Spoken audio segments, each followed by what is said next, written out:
Minimum question NTA CUET physics solution. और ये exam 27 मई 2023 को कंडक्ट करवाया था। And in this part, this is part 1, we will discuss initial 10 question 1 to 10। Question number 1, four capacitor are connected in series as shown in figure. हमें बताना है कि P और क्यू के बीच में कितना इक्विवेलेंट कैपेसिटेंस है।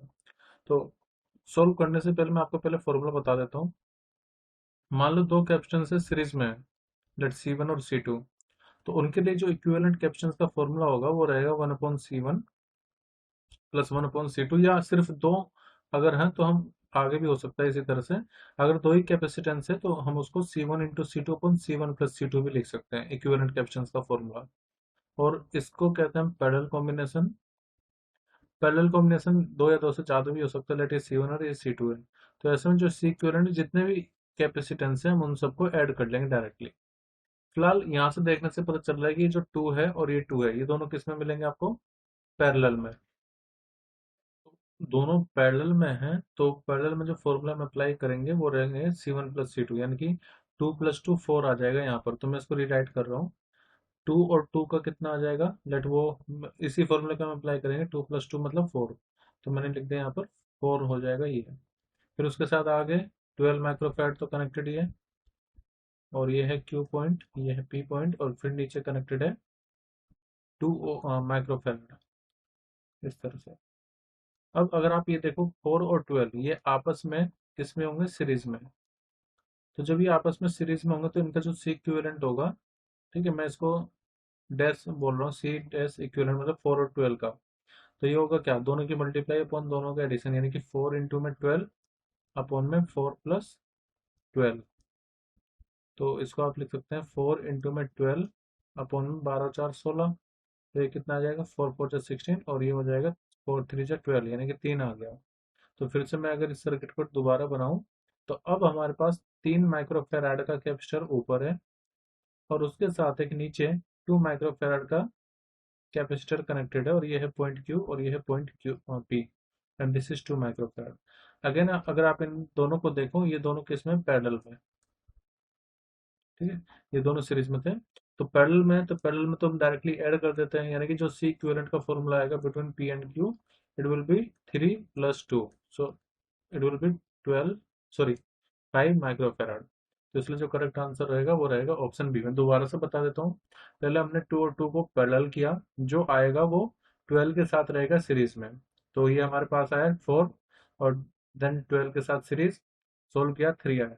फिर 3 और 2 आपस में पैरेलल में रहेंगे, तो पैरेलल का फॉर्मूला लगाए और आंसर आएगा 5 माइक्रोफैराड। क्वेश्चन नंबर 2 है, a steady current I flows through a long straight wire of cross radius ए।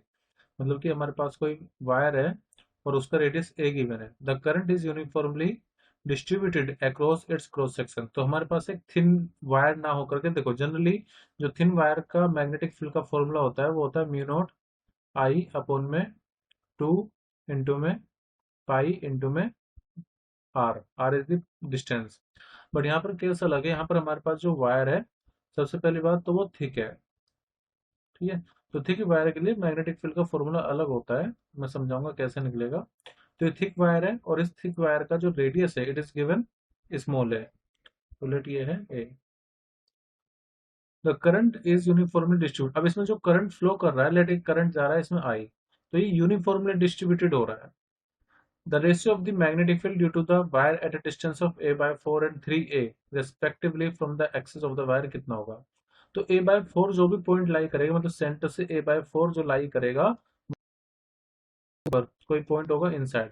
और जो 3 होगा ये पॉइंट कहीं पर बाहर लाई करेगा सेंटर से 3a पर, लेट ये 3a है दूरी, तो ये आउटसाइड लाइट करेगा। तो इसके लिए हमें जो फॉर्मूला अप्लाई करना पड़ेगा, थिक वायर के लिए इनसाइड देखेंगे मैग्नेटिक फील्ड कितना होगा, और आउटसाइड देखेंगे मैग्नेटिक फील्ड कितना होगा। और अगर आपको फॉर्मूला नहीं भी पता तो आप इसमें एम्पियर सर्किटल लॉ भी अप्लाई कर सकते हैं। इसके अकॉर्डिंग जो मैग्नेटिक फील्ड होगा, line integral of magnetic field, ये इक्वल होता है μ0 इंटू में आई के। आई मतलब enclose current with in the ampere loop. तो बाहर के लिए फॉर्मूला तो सिंपल हम अप्लाई कर सकते हैं, आउटसाइड के लिए तो फॉर्मूला हो जाएगा μ0I अपॉन में 2 पाई इंटू सेपरेशन। सेपरेशन मतलब लेट मैं सेपरेशन को एक्स से डिनोट कर रहा हूँ, तो ये फॉर्मूला होगा आउटसाइड के लिए। तो mu naught current I flow कर रहा है 2 पाई, और जो सेपरेशन है सेंटर से वो कितना है 3 है। तो कुल मिलाकर के आउटसाइड की मैग्नेटिक फील्ड तो हम लिख सकते हैं, ये आ जाएगी 6 इंटू में पाई, 3 इंटू 2 6 पाई ए। ये आगे मैग्नेटिक फील्ड आउटसाइड पॉइंट पे। तो मैं इसको ऐसे लिख लेता हूँ, B outside equal to mu naught I upon में 6 पाई ए। अगर आप एम्पियर सर्किट लॉ लगाएंगे तब भी यही आएगी, बट बाहर के लिए वैसे ही होता है जैसे नॉर्मल वायर के लिए होता है, लेकिन इनसाइड के लिए थोड़ा अलग होगा। अब इनसाइड पॉइंट है तो हमें इतनी ही लूप लेनी पड़ेगी जितना हमें सेपरेशन दिया हुआ है। मैं इसको थोड़ा अलग दिखा देता हूँ। जैसे इसका मैं क्रॉस सेक्शन एरिया दिखाऊंगा। जैसे मान लीजिए ये तो हो गया ए, लेकिन A/4 कोई इतने पे लाई करेगा, लेट इसका पोर्शन है A/4। तो हमें पहले देखना पड़ेगा जो A/4 क्रॉस सेक्शन है उसमें कितना करंट फ्लो करेगा। तो उसके लिए करंट हमें निकालनी पड़ेगी करंट डेंसिटी। करंट डेंसिटी मतलब करंट पर यूनिट एरिया। तो लेट मैं उसको रो से डिनोट कर रहा हूँ करंट पर यूनिट एरिया को। तो वो जाएगा total current upon total area. Total area मतलब कितना हो जाएगा, क्रॉस सेक्शन एरिया हम लेंगे तो ये हो जाएगा पाई इंटू में रेडियस का स्क्वायर, और रेडियस कितना ए। तो ये हो गया पाई आई अपॉन में पाई ए स्क्वायर। ठीक है।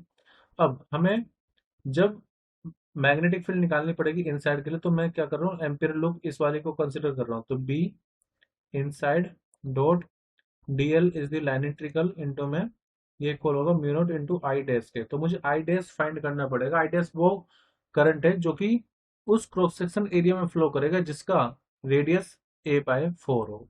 ठीक है। आई डैश वो करंट है जो कि इस पोर्शन में फ्लो करेगा। टोटल करंट कितना आई। तो आई डैश अगर मुझे निकालना तो आई डैश किसके इक्वल होगा, तो आई डैश इक्वल टू हो जाएगा करंट डेंसिटी इनटू में एरिया जो हम यहाँ पर कंसिडर करेंगे। ए डैश मतलब इसको कैपिटल ए लिख लेते हैं। तो करंट डेंसिटी तो हमें पता है आई अपॉन में पाई ए स्क्वायर है। ठीक है। इनटू में पाई। अब ये जो क्रॉस सेक्शन एरिया है छोटे वाला हम लेंगे तो उसका रेडियस कितना है, एक तरह से जो डिस्टेंस है वो A/4 गिवन था। तो हम ये यहाँ पे लिखेंगे ए अपॉन में 4 का स्क्वायर, ए अपॉन 4 का स्क्वायर, क्योंकि पाई आर स्क्वायर है। तो यहाँ से करंट कितना आ जाएगा आई, पाई से देखो पाई कैंसिल होगा तो पाई हट जाएगा, ए स्क्वायर से ए स्क्वायर कैंसिल होगा, और नीचे ये 4 का स्क्वायर तो मतलब 16 आ जाएगा। इसका मतलब ये होगा कि जो वो अंदर वाला पोर्शन है जिसमें मैग्नेटिक फील्ड हमें निकालनी है, तो उसमें जो करंट फ्लो कर रहा है वो जस्ट I/16 है। अब जब ये करंट I/16 है तो मैं इसी का यूज करूंगा इनसाइड पॉइंट पर मैग्नेटिक फील्ड निकालने के लिए। तो मैग्नेटिक फील्ड तो हमें निकालनी है, और जो लाइन इंटीग्रल होगा वो क्या हो जाएगा, इसका सरकमफ्रेंस यानी कि 2 पाई इंटू में आर रेडियस होता है तो आर की जगह पर हम कितना लेंगे A/4 equal to mu naught, और करंट हम कितना लेंगे I/16। ये वो करंट है जो कि उस वाले पोर्शन में फ्लो कर रहा है। तो मैग्नेटिक फील्ड इनसाइड पॉइंट आएगी। अब इसको सॉल्व कर लेते हैं। देखिए ये 2 है यहाँ पर, तो 2 इंटू 2 4 होता है, तो यहाँ पर आ जाएगा 2। और फिर ये 16 को 2 से आप डिवाइड करेंगे तो ये कितना आ जाएगा 8। ठीक है। मतलब बेसिकली आपको इसको रिसोल्व करना है। तो बी इनसाइड अब मैं लिख सकता हूँ, बी इनसाइड जो आएगा वो आएगा म्यू नॉट आई अपॉन में, देखो पाई बच रहा है तो पाई लिख लो इसको, यहाँ से ए आएगा और बाकी सब कट गया, सिर्फ ए बचा है। यानी कि इनसाइड पॉइंट पर जो मैग्नेटिक फील्ड आ रही है वो आ रही म्यू नॉट आई अपॉन में 8 पाई ए। अब हमें रेशो निकालना है इनसाइड का आउटसाइड से। तो हम लिखेंगे ratio of inside magnetic field to the outside magnetic field. तो ऐसे में हम जो इनसाइड मैग्नेटिक फील्ड है mu naught I upon 8 pi है उसको डिवाइड करेंगे mu naught I upon 6 pi A से। तो म्यू नॉट आई पाई ए ये तो कॉमन है, 1/6 आएगा यहाँ पर। चलो मैं पूरा लिख ही देता हूँ। तो इनसाइड मैग्नेटिक फील्ड है म्यू नॉट आई अपॉन में 6 पाई ए, और आउटसाइड मैग्नेटिक फील्ड कितनी है, सॉरी उल्टा है, मैं इसको ठीक कर देता हूँ। ये आउटसाइड है,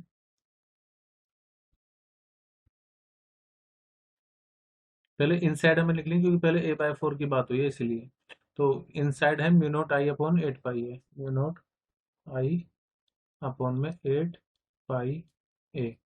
फिर डिवाइड में आउटसाइड मैग्नेटिक फील्ड है म्यू नॉट आई अपॉन में 6 पाई ए।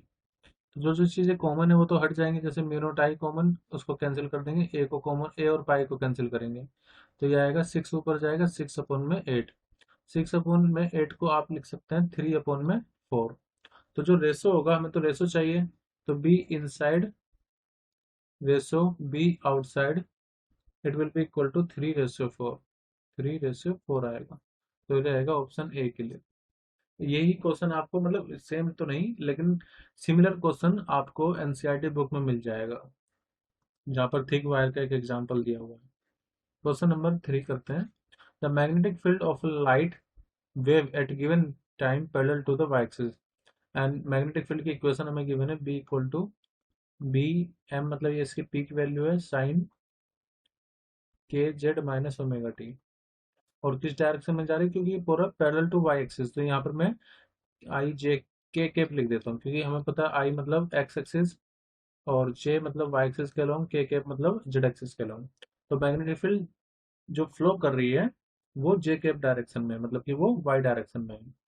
अब यहाँ से हमें पता चलता है कि जो वेव प्रोपगेट कर रही है वो किस डायरेक्शन में है। तो जैसे यहाँ पर जेड आ रहा है तो इसका मतलब वो जेड डायरेक्शन में फ्लो करेगी। कौन? वेव जेड डायरेक्शन में फ्लो करेगी। यहाँ पर साइन माइनस है तो ये जो वेव होगी ये पॉजिटिव जेड डायरेक्शन में फ्लो करेगी। इसी से हमें पता चलता है अगर यहाँ पर प्लस होता तो वेव माइनस डायरेक्शन में फ्लो कर रही होती। तो मुझे एक बात तो पता चल गया क्या, कि जो डायरेक्शन ऑफ प्रोपोगेशन होता है, direction of propagation of wave, जिसको हम कैपिटल के से भी डिनोट करते हैं, ठीक है, तो वो कौन सी डायरेक्शन में? जेड में। अब हमें निकालना है कि एसोसिएटेड इलेक्ट्रिक फील्ड की डायरेक्शन क्या होगी। पहले तो मैं आपको बता दूं, जो मैग्नेटिक फील्ड होगी, इलेक्ट्रिक फील्ड, और जो डायरेक्शन ऑफ प्रोपोगेशन होता है ये आपस में एक दूसरे के परपेंडिकुलर होते हैं, ठीक है। दूसरा, जब वेव, हमें पता है कि वेव जो जा रही है वो जेड डायरेक्शन में जा रही है, तो प्रोपोगेशन ऑफ वेव जो होगा वो जेड डायरेक्शन में होगा, लेकिन जो मैग्नेटिक फील्ड होगी वो परपेंडिकुलर होगी। तो पहले देख लेते हैं, इसमें पूछा है कि in what direction does the wave travel, तो वेव किस में ट्रेवल करेगी, मैंने आपको बता दिया वो ट्रेवल करेगी पॉजिटिव जेड डायरेक्शन में। अब आप देख लो यहाँ पर सब में जेड दिया हुआ है लेकिन हम लेंगे पॉजिटिव, तो नेगेटिव वाले को तो हटा ही देते हैं, सीओडी का है। अब बाद में वाई जो पूछा है, ये पूछा है कि इलेक्ट्रिक फील्ड की डायरेक्शन क्या होगी। तो आप ये देखो मैग्नेटिक फील्ड डायरेक्शन क्या है? वाई, और जो direction of propagation of wave है वो किस डायरेक्शन में? जेड में। तो जो इलेक्ट्रिक फील्ड है वो ऑफ कोर्स एक्स डायरेक्शन में होगी। तो यहां से हमें पता चल रहा है कि जो आंसर होगा वो रहेगा ऑप्शन बी। ऑप्शन बी हमारा आंसर होगा, क्यों? क्योंकि वेव पॉजिटिव जेड डायरेक्शन में फ्लो कर रही है, और जो इलेक्ट्रिक फील्ड है it will be perpendicular to B, also perpendicular to direction of propagation, यानी कि जो इलेक्ट्रिक फील्ड है वो एक्स डायरेक्शन में जाएगी। इसलिए करेक्ट आंसर होगा ऑप्शन बी। दूसरा तरीका ये भी था कि आप इसको ऐसे लिख सकते हैं बी के ई, तो बी क्रॉस के करने पर आपको इलेक्ट्रिक फील्ड की डायरेक्शन मिल जाती है। मैग्नेटिक फील्ड किस डायरेक्शन में है? मैग्नेटिक फील्ड है जे डायरेक्शन में, तो यहाँ पे लिखूंगा मैं जे कैप। फिर डायरेक्शन ऑफ प्रोपोगेशन किस में है? तो वो है के कैप में। जब आप जे क्रॉस के करते हो तो क्या पता चलता है? आई कैप, तो वो इलेक्ट्रिक फील्ड की डायरेक्शन आपको बता देगा। इसका मतलब इलेक्ट्रिक फील्ड आई कैप का मतलब ये है कि इलेक्ट्रिक फील्ड एक्स एक्सिस की तरफ होगी। Question number 4, two identical wire X and Y each of length L carries the same current, मतलब हमारे पास कोई दो वायर हैं, एक एक्स और एक वाई, और दोनों की लेंथ सेम गिवन है, और दोनों में करंट भी सेम फ्लो कर रहा है I. Wire x is bend to form a square of side a and y is bend into the circle of radius r. अब इसको तो हम बना रहे हैं स्क्वायर, कन्वर्ट कर रहे हैं, तो ये तो हो गया स्क्वायर और ये हो गया सर्कल। अगर जो रेडियस है वो आर गिवन है एंड स्क्वायर की जो साइड है वो ए गिवन है, ये उसकी साइड है वो है ए। अब आगे बोला है कि if B X and B Y are the value of magnetic field at the centre of the square, B X क्या है? Magnetic field at the centre, and B Y क्या है? Magnetic field of the circle at the centre. तो हमें बताना है कि B X और बी वाई का रेशियो क्या होगा। तो रेशियो फाइंड करने के लिए पहले हमें मैग्नेटिक फील्ड निकालनी पड़ेगी स्क्वायर के सेंटर पर, और जो सर्कल है उसके लिए भी हम मैग्नेटिक फील्ड उसके सेंटर पर निकालेंगे। अब सर्कल के लिए जो मैग्नेटिक फील्ड का फॉर्मूला है पहले मैं वो बता देता हूँ। तो सर्कुलर लूप अगर कोई है उसके लिए जो मैग्नेटिक फील्ड का फॉर्मूला होता है वो होता है म्यू नॉट आई अपॉन में 2 पाई, 2 इंटू में ए, पाई नहीं आएगा, यह होगा म्यू नॉट आई अपॉन में 2 इंटू में जो भी उसका रेडियस होगा। फिलहाल इस क्वेश्चन में हमें रेडियस नहीं पता, तो रेडियस को हम एल के टर्म में निकालेंगे क्योंकि हमें एल पता है। तो देखो, ये जो सर्कुलर वायर है ये किससे बना है, एल लेंथ ऑफ वायर से। तो इस सर्कल वायर की जो सरकमफ्रेंस होगी वो रहेगी कितनी, 2 पाई इंटू में आर, ये सरकमफ्रेंस होगा। तो ये एल के इक्वल हो जाएगा। यहाँ से मुझे पता लग जाएगा कि जो रेडियस है एल के टर्म में वो एल अपॉन 2 पाई होगा। अब जो मैग्नेटिक फील्ड है सर्कल की वो निकाल लेते हैं पहले कितनी आएगी। So the magnetic field of the circle, circle मतलब क्या है, वाई, ठीक है। यहाँ पर बोला है बी एक्स, देखो एक्स क्या है, एक्स है स्क्वायर, ये स्क्वायर में हो गया एक्स, और वाई सर्कल में हो गया। तो मैग्नेटिक फील्ड सर्कल की बी वाई वो कितनी होगी, mu naught, current I flow कर रहा है अपॉन में 2 इंटू में रेडियस, और रेडियस हमें पता चला कितना है, एल अपॉन में 2 पाई। तो ये हो गया एल अपॉन में 2 pi. This is the magnetic field of the circle. तो आप देखो यहाँ से टू से तो टू कैंसिल होगा, तो बी वाई को हम लिख सकते हैं दोबारा, ये आएगा पाई चले जाएगा ऊपर, सो पाई इंटू में म्यू नॉट इंटू में आई अपॉन में एल। तो इसको हम रख लेते हैं, इसको बाद में यूज करेंगे। ये आगे magnetic field of the circle. अब स्क्वायर की मैग्नेटिक फील्ड निकालने में थोड़ा मेहनत करनी होगी, कैसे पहले समझाता हूँ। जब हम स्क्वायर की मैग्नेटिक फील्ड निकाल रहे होंगे तो पहली बात तो ये है कि इसका जो सरकमफ्रेंस होगा स्क्वायर का, यानी कि वो होगा 4 इंटू में ए, तो वो किसके इक्वल होगा, एल के। तो जो साइड है वो किसके इक्वल आ जाएगी, एल अपॉन 4 के, ठीक है। अब सर्कल, सॉरी, जो स्क्वायर है उसके सेंटर पर जो मैग्नेटिक फील्ड हम निकालेंगे, इसका डायरेक्ट फॉर्मूला भी होता है बट मैं उसको ड्राइव करके बताऊंगा। तो मान लेते हैं कि हमारे पास ये एक पूरा स्क्वायर है, तो एक वायर की, उसके किसी एक वायर की वजह से मैग्नेटिक फील्ड निकालेंगे, लेट वो है बी 1, ठीक है। तो जो टोटल मैग्नेटिक फील्ड होगी स्क्वायर की वो इक्वल हो जाएगी 4 टाइम्स बी 1। बी 1 मतलब आप किसी एक ब्रांच के, इसकी किसी एक साइड की निकालो, उसकी 4 से मल्टीप्लाई कर दो, तो पूरे स्क्वायर के सेंटर पे पता लग जाएगी। तो पहले हम निकालेंगे किसी एक वायर की मैग्नेटिक फील्ड। अब उसके लिए आपको पता होना चाहिए फाइनाइट वायर की मैग्नेटिक फील्ड का फॉर्मूला, जो कि होता है म्यू नॉट आई अपॉन में 4 पाई इंटू में a sine phi 1 plus sine phi 2, ठीक है। ये ए क्या होता है, फाई क्या होता है, समझाते हैं। मान लो कोई वायर है, तो उससे कोई पॉइंट पी है जो कि ए डिस्टेंस पर है, परपेंडिकुलर सेपरेशन है ए, और फाई 1 क्या है, जो एंड पॉइंट है वो पी से कितना एंगल बना रहा है, ये वाला एंगल और ये एंगल, ये फाई 1 और फाई 2 है, ठीक है। तो ऐसे में जो फाइनेट वायर है उसकी मैग्नेटिक फील्ड का होता है formula mu naught I upon में 4 pi a sine phi 1 plus sine phi 2। अब स्क्वायर की आपको एक प्रॉपर्टी पता होगी कि जो डायगोनल है वो आपस में 90 डिग्री पर होते हैं, ठीक है। तो ऐसे में ये जो एंगल है फाई 1 और फाई 2 ये दोनों इक्वल होंगे, और ये दोनों इक्वल होंगे 45 डिग्री के, क्योंकि पूरा जो एंगल होता है 90 होता है, तो इतना जो एंगल हो गया वो हो गया 45 डिग्री। इसके लिए मैंने अलग से भी एक डेरिवेशन किया हुआ है कि स्क्वायर के सेंटर पर मैग्नेटिक फील्ड कैसे निकाले, आप उसको भी देख सकते हैं। अब मैग्नेटिक फील्ड किसी एक वायर के हम निकाल रहे हैं, बी 1 मैंने नाम दे दिया इसको म्यू नॉट आई अपॉन में 4 पाई इंटू में ए। अब ए क्या है, जो सेंटर है स्क्वायर का वहां से लेकर के वायर तक का डिस्टेंस।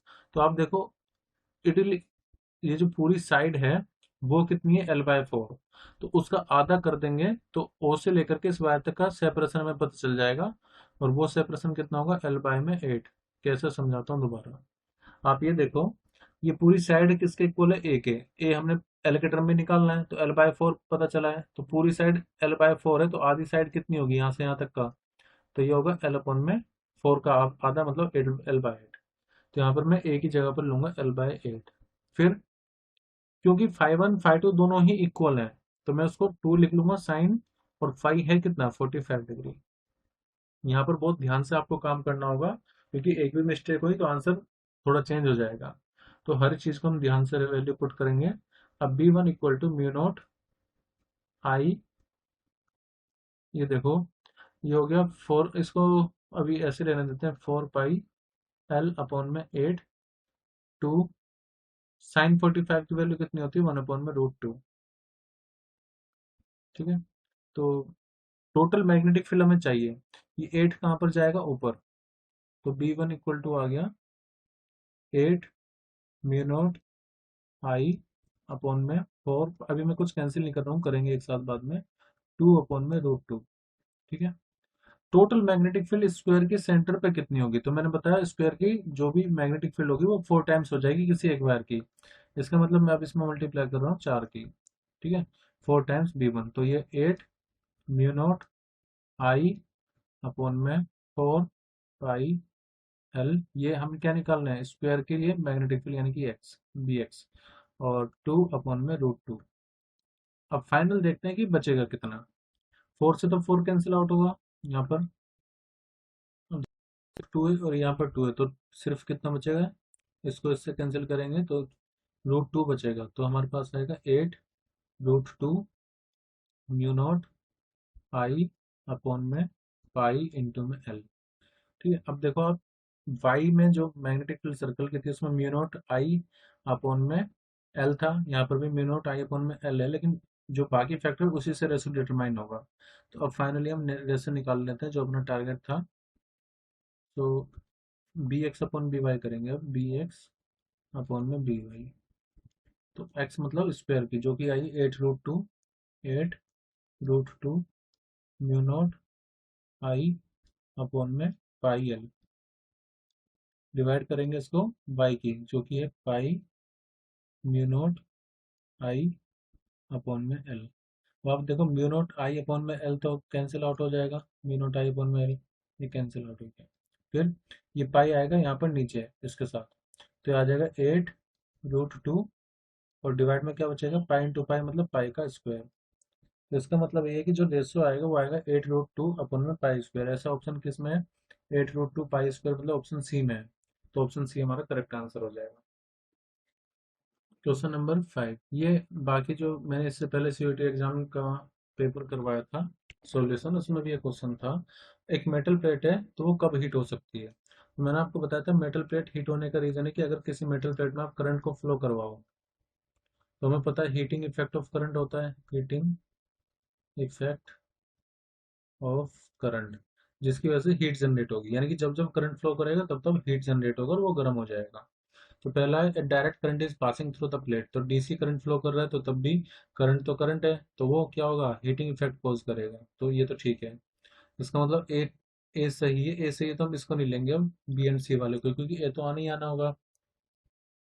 अब it is placed in time varying magnetic field, तो ये भी सही है, अगर उसको हम टाइम वेरिंग मैग्नेटिक फील्ड में रखेंगे तो वहां पर इलेक्ट्रिक फील्ड जनरेट हो जाएगी, जिसकी वजह से इलेक्ट्रिक पोटेंशियल जनरेट होगा और करंट फ्लो करने लगेगा, मतलब चार्ज फ्लो करने लगेगा तो करंट बनेगा।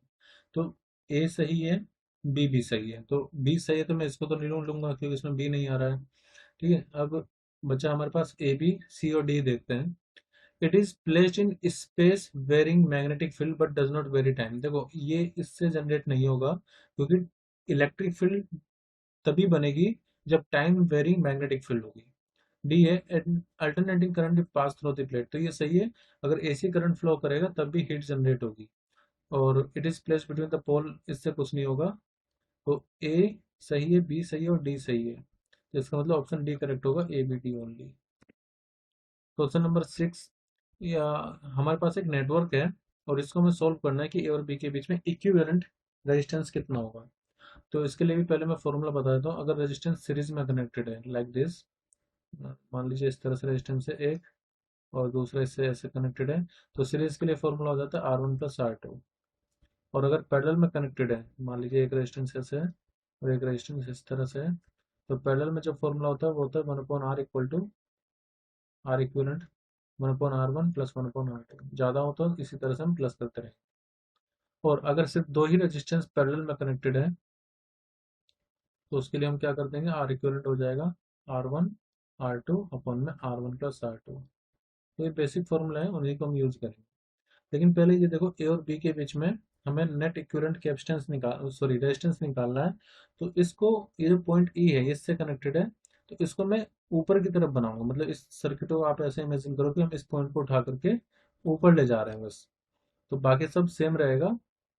इसको मैं यहाँ पर ड्रॉ कर रहा हूँ, ये 2 ओम का रेजिस्टेंस, इसमें हम कोई छेड़छाड़ नहीं कर रहे हैं, ये भी 2 ओम है, पॉइंट ए ये पॉइंट बी, हमने क्या करा है सिर्फ इसको उठा करके ऊपर ले जा रहे हैं, तो 2 वाला जो ए से कनेक्टेड है वो एज इट इज रहेगा अभी भी 2। ये पॉइंट सी और डी के बीच में अभी भी रेजिस्टेंस 2 रहेगा, और डी और बी के बीच में भी अभी रेजिस्टेंस कितना है 2। बस हमने क्या करा, जो पॉइंट ई है उसको उठा करके हम ऊपर ले जा रहे हैं, मतलब यहाँ पर मैं पॉइंट ई को ले आया हूँ और ई से कनेक्टेड है सी, तो 2 ओम यहाँ पर है, और ई से डी भी कनेक्टेड है तो 2 ओम यहाँ पर भी है। अभी थोड़ा सिंपल हो गया समझने के लिए हमारे लिए। कैसे? अब अगर आप इनको देखो 2 और 2 को, तो ये दोनों रहेंगे सीरीज में, ठीक है, क्योंकि करंट अगर यहाँ से गया तो यहाँ पर भी जाएगा, करंट सेम, तो मतलब क्या, सीरीज। तो ये दोनों किस में आ जाएंगे, सीरीज में। तो पहले इन्हीं को सोल्व कर लेते हैं, ऊपर वाले को।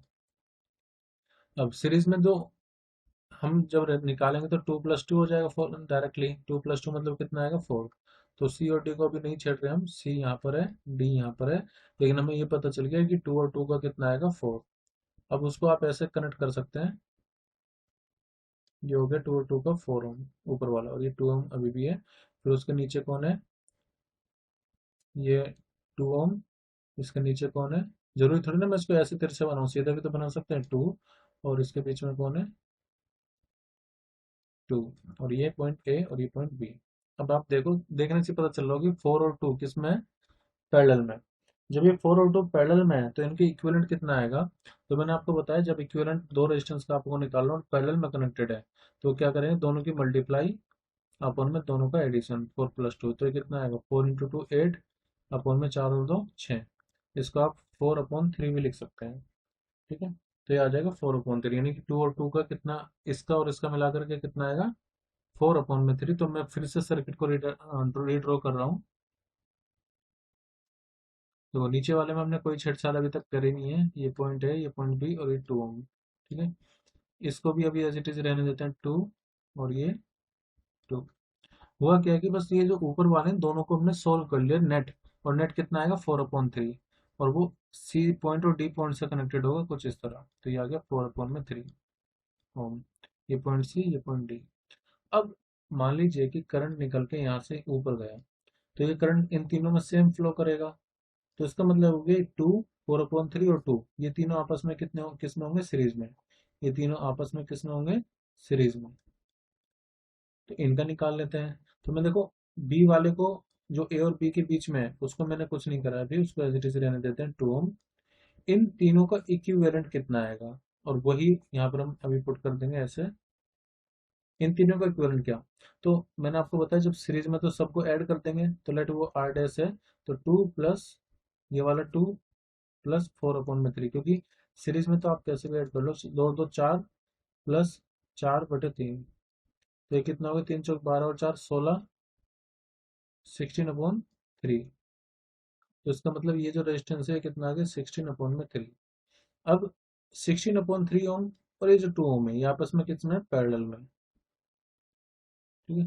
तो फिर से हम इसका पैरेलल सॉल्व करेंगे। तो अब फाइनल इक्विवेलेंट रेजिस्टेंस आएगा कितना, 16/3 और 2 का। तो क्या करेंगे, 16/3 इंटू 2, 16/3 इंटू 2, अपॉन में ये चीज आप ऐड कर दीजिए, 16/3 प्लस में 2। तो ये वैल्यू हमें सोल्व करनी है।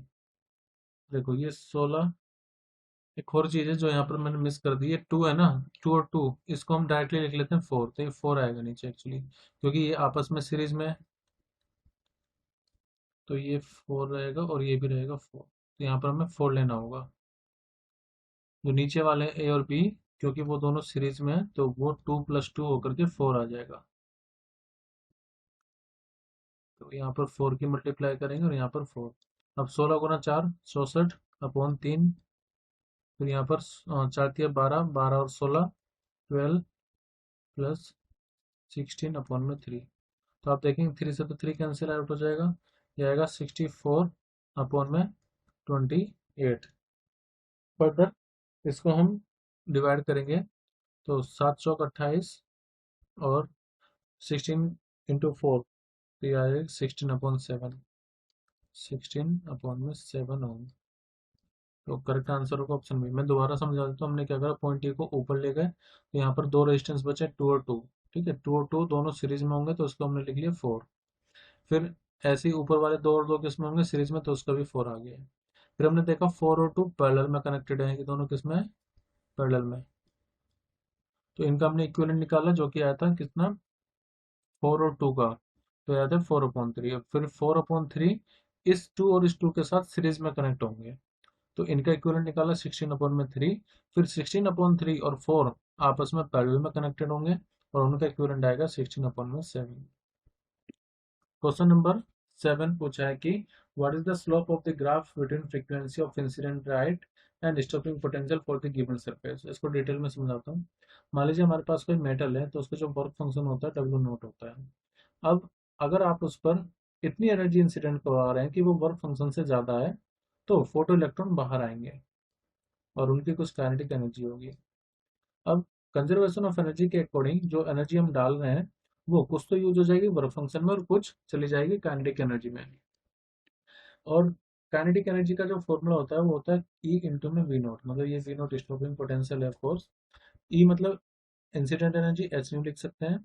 वर्क फंक्शन को आप अभी फिलहाल डब्ल्यू नोट ही लिखने दें, ये एच न्यू नोट को भी लिख सकते थे। और काइनेटिक एनर्जी को मैं लिख रहा हूँ ई इंटू में स्टॉपिंग पोटेंशियल। ठीक है।